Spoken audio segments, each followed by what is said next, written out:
Hey all, welcome back to Neon's Movie Reviews. I'm Neon, this is my review channel, and today we're talking about Friday the 13th Part 7, The New Blood. But before I dive into that, just want to say if you enjoy my content, please give this video a like, really helps out the channel, and make sure you're also subscribing, that way you get somewhat notified of new content. If you actually want to get notified, hit the little bell in the corner. Part 7 is kind of the most frustrating film in this franchise. John-Carl Buechler, the director and also lead on special effects on this film, he had a lot of really creative visions on this. There's a lot of awesome ideas at play in this. And the MPAA came in as well as the producers on this and just fucked them on it. But we'll get into that. There's basically this film it started off in production as Freddy versus Jason. They couldn't agree with New Line on terms, so that idea got scrapped. Then they tried to make it Carrie versus Jason. Again, couldn't make negotiations, and that fell through. So then it became not Carrie versus Jason. But it's basically a girl with Carrie's telekinetic powers versus Jason. And she, in very weird sequence as a child, kills her dad, who's alcoholic and a wife beater, and you jump forward, her and her mom and their therapist are all heading back to the site of this, and at of course Camp Crystal Lake, to try to kind of make a breakthrough with her. The doctor's got his own ulterior motives, and right next door is a group of young teens all partying and waiting on their buddies to show up for their birthday party. One day she goes out there, super emotional, tries to resurrect her dad, ends up waking up Jason and letting him loose. And Jason's probably the best part of this film, because the special effects by Buechler's team, oh man, it's fucking amazing. Plus, this is the first time you get to see Kane Hodder as Jason, and he really brings a lot to the role. He definitely does create, or he continues the personality that CJ kind of built up a bit in Part 6 and kind of turns it into his own thing. But this is definitely the best looking Jason ever is in the franchise. He is full monster mode. You see his spine is sticking out. I mean, he's been underwater for 10 years, rotting away. And you see the effects from the propeller blades. You still have the axe mark in there. Like, you have all these wounds. His rib cage is sticking out. You can see his teeth. There's a lot of scenes where you can see his teeth there, and it's just really cool. But yeah, I love what they did with Kane Hodder's Jason in this. Like, everything with Jason is fucking great. Just unfortunately, the kills are just severely hampered. I am going to be showing off some of the unrated versions of the kills. They're very low quality. I know Paramount got rid of the footage, destroyed it, so this is really all that's in existence, and it's so not that good. But the scenes, you'll get an idea of what could have been, and oh man, it's so disappointing. But I guess let's just dive right into it, because the kills are the best, are the most creative things in this, and they're the most frustrating things in this, and they're the biggest things to talk about in this. So,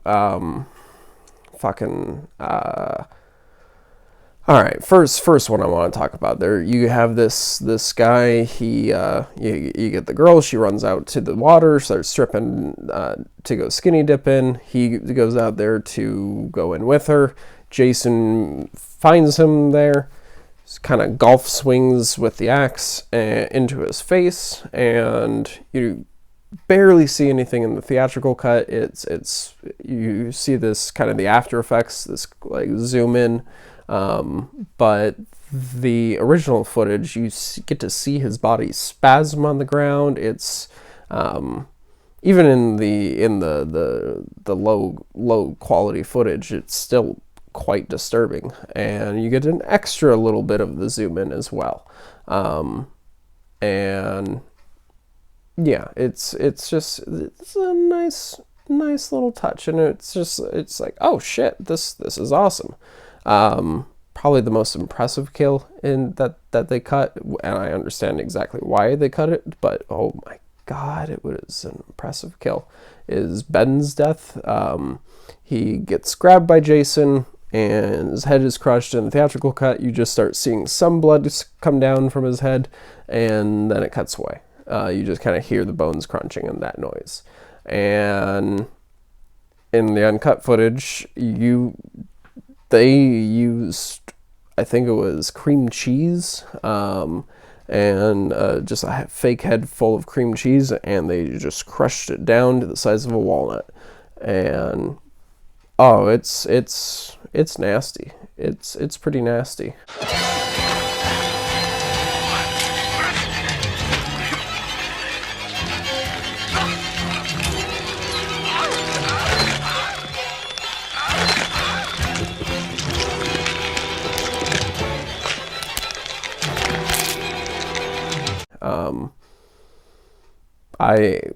Oh man, I'm very sad to not be able to see that in the quality of the rest of the film, because that's some amazing work by the special effects team there.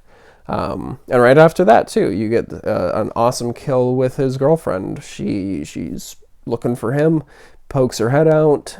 Jason pops up, plunges, I think it's a little horn right into her eye.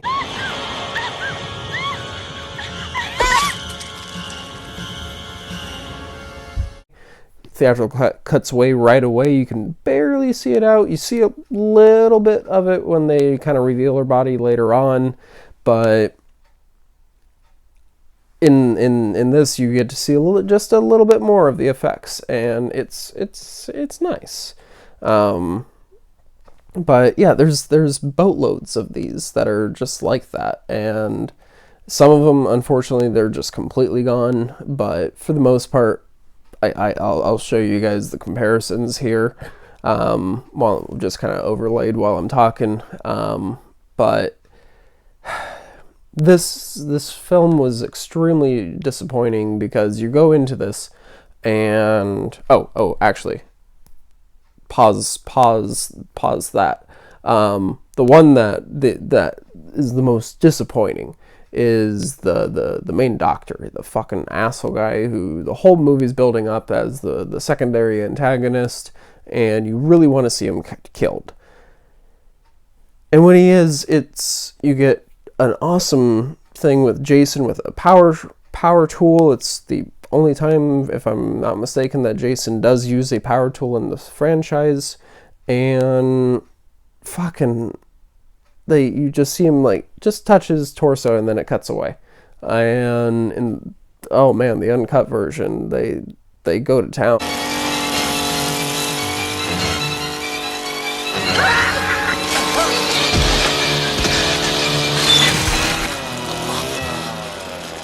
They had fake organs flying out of there. I mean, these are the guys that did the Reanimator films, From Beyond, Dolls.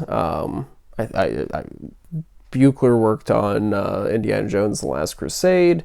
These are really fucking talented guys. I think they also were part of the Hatchet. But these guys know their way around gore. They did some of the Freddy films as well. But yeah, like, and just to know that all of that was just hampered by the MPAA. There's even kills in here that, like, they don't make sense why they had to be cut out, because it's like just one little frame and it's not even that bad. It's just the point of impact, and we've seen much worse already in the franchise. They just really cut this film down, and it's almost bloodless. There's a lot of boobs in this film, but there's not much blood in it, and that's just wrong in a Friday film. There's also an awesome fucking sleeping bag kill. The original version of this one does go on a little too long, in my opinion, but that's also kind of part of the purpose. But either way, it's a great kill. You get to see a couple different versions of this recreated later on in the franchise, and all the versions of this kill are fucking memorable. They're some of the best kills in the franchise, and both versions of this are no exception.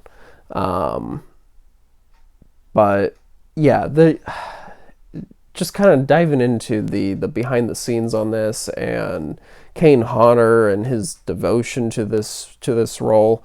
Apparently there's that massive fire stunt at the end where he gets engulfed in flames on camera, and apparently like that was 40 seconds that he was actually on footage. Kane Hodder himself, something went wrong. He just got burns, and he just kept going with the scene, and it was I think it was a 40-second stunt, and that was the longest one of the longest times that anybody had done a fire stunt like that.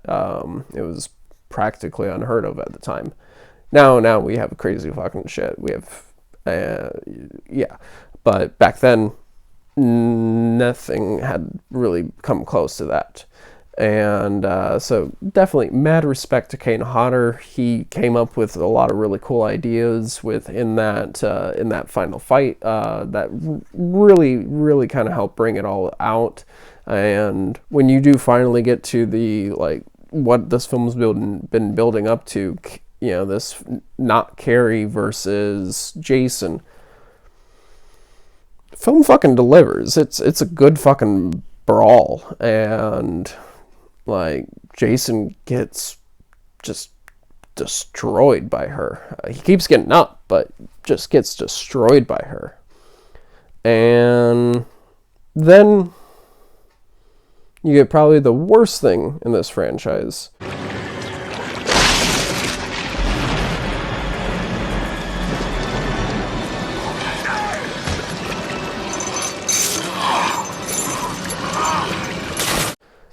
Which is her dead father popping up out of nowhere, just saving the day, grabbing Jason, pulling him into the water, and then film ends, basically. She gets put onto a stretcher, rolled away into an ambulance, or actually no, carried away on the stretcher into an ambulance. That's kind of weird.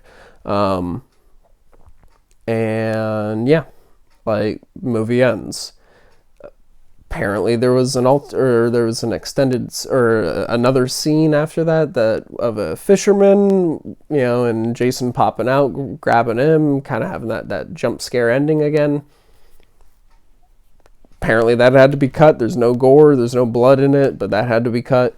And even him and the producer got into it over the ending with the father. He was supposed to be all zombified, have all these different prosthetics. He was going to change as the scene went on, and you can see a little bit of it in some of the scenes that they were able to film, but for the most part, they put their foot down and were just like, nope, we don't want this. We want it like this. There were a lot of compromises made in my initial vision of the film. One of the big compromises for me was where Jason ultimately gets his. The letdown is that a guy wraps a chain around his neck and pulls him underwater. We had actually created this apparition, which was a version of John Otryn's character, Tina's father. John Carl had all these different scenes of where I was coming to life. Finally, my daughter brings me back to life, and I save her. So there were quite a few different scenes. Also, the version that he had, I was to be in 3 different types of zombie dead. You know, he had rotting face where you could see bones through his skin and really looked pretty believable. We were never allowed to shoot that. It was deleted from our schedule by my associate producer because she hated the way it looked. And it just doesn't work, and the director agrees. Like, he hates that ending. But yeah, like, Buechler's a really talented guy. I have mad respect for him. I do think this is a decent Jason movie. Just sucks that the MPAA fucked with it so much. But if you can look past that and kind of let your imagination run and know what they were trying to do, you can have a really, really good time with it. I give this one a 6 out of 10. I enjoy this film. I don't enjoy it as much as some of the others, but it's definitely not bad. And it's what kicks off the beginning of the Kane Hodder series, so you can't get too mad with that. And that's my favorite run of these films. They're not the best of these films, but they're by far the funnest run of these films. And Kane Hodder is the best Jason there fucking is. But yeah, that's gonna wrap this up. Actually, no, it's not, because there's something I need to bring up. While I was going through the behind the scenes, I found an amazing pitch from Buechler on what the next installment should have been. And it was supposed to, like, we had the first 3 films, just individual protagonists, not following anybody. Next 3 films, we were all following Tommy. This one was the new blood. It was supposed to be setting up Tina as the new protagonist for the franchise. And obviously that didn't happen, but the Buechler just pitched this an amazing idea. Were I to have the opportunity to do this, I would have followed Tina's story as she is taken back to the asylum and accused of all the murders. We would have a whole new story where Jason goes in after the inmates and the doctors and the nurses. That would have been fun. She did survive, so could have come back and done something else, and then I could kill her. Yeah, that was just like, that sounds like a blast of a Jason movie. That would be so fucking cool to see that. Why couldn't that have been? Instead, we get an amazing title that, again, could have been an awesome concept, but it's not at all what the name or the promise is. And I have to watch Jason Takes Manhattan instead. But with that, I'm going to wrap this up. I'm going to need some time to be able to compose my thoughts on that film. Fuck, that movie's going to be hard to even finish in one sitting. Oh god, that movie's horrible. But with that, I will see you all next time.